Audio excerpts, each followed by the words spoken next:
Bonjour et bonsoir à toutes et à tous. Bienvenue dans ce bulletin d'information sur la radio-télévision Fadris. Le taux de référence calculé par la BRH pour ce mercredi 4 septembre 2024 est de 131,49 pour $1 américain. L'unité de lutte contre la corruption ULCC a présenté hier mardi son rapport d'enquête finalisé dans lequel indexant plusieurs anciens ministres et anciens directeurs qui ont détourné des fonds durant leur passage dans des institutions étatiques.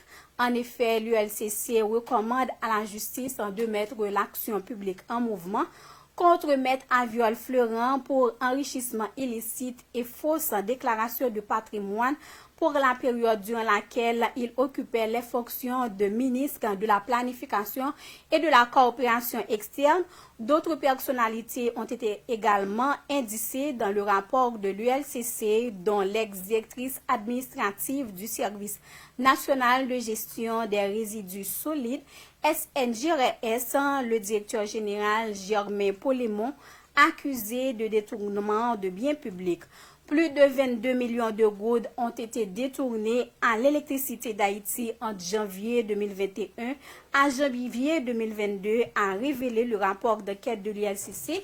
Naomi Cantavan Moulange, Chantal Thomas-Jean, Monica Cindy François, Élimise Volbert-Pierre et Edmond Célestin sont les noms de ces 5 caissières impliqués directement dans cette affaire. Le Premier ministre Gary Coney a présidé hier mardi 3 septembre 2024 son 4e conseil de gouvernement à la résidence officielle à Musso.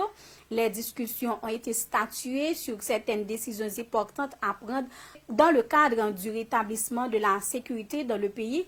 Le Premier ministre en a profité pour encourager les ministres à travailler en bonne collaboration en vue d'assurer la meilleure gestion de la transition.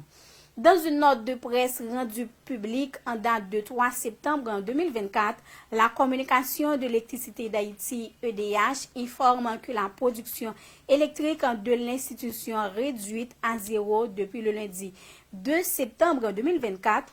Selon la dite note, cette situation est due tout simplement à des actes d'évasion qui frisent le vandalisme perpétré par des soi-disant autorités sous le fallacieux prétexte que la zone métropolitaine de Port-au-Prince ne peut pas être alimentée si les hauts et les bas plateaux ne le sont pas.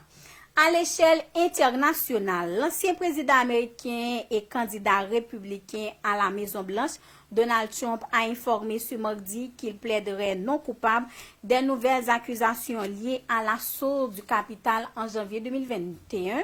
Dans une déclaration judiciaire envoyée au tribunal du district de Columbia, Donald Trump a exercé son droit de ne pas être présent à la mise en accusation, autorisant ses avocats à plaider non coupable en son nom.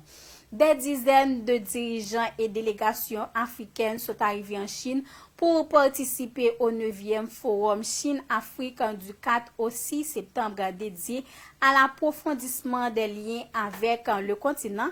Accusé d'exploiter excessivement les ressources minières de l'Afrique, Pékin profite de cette rencontre pour soigner son image en se posant un rempart contre l'influence occidentale, a expliqué le chercheur spécialiste de la Chine, Emmanuel Véron.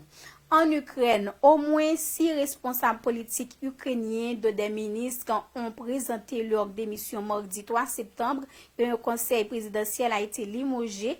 Précédemment, selon le parti au pouvoir, le ministre des Affaires étrangères ukrainien Dmytro Kuleba est lui aussi démis de ses fonctions, confirme le président du Parlement. Par conséquent, un remaniement majeur du gouvernement après 2 ans et demi de guerre est annoncé. Fin de ce bulletin d'information. Merci de l'avoir suivi. Pour la présentation, c'était avec vous, Caroline Jean-Paul.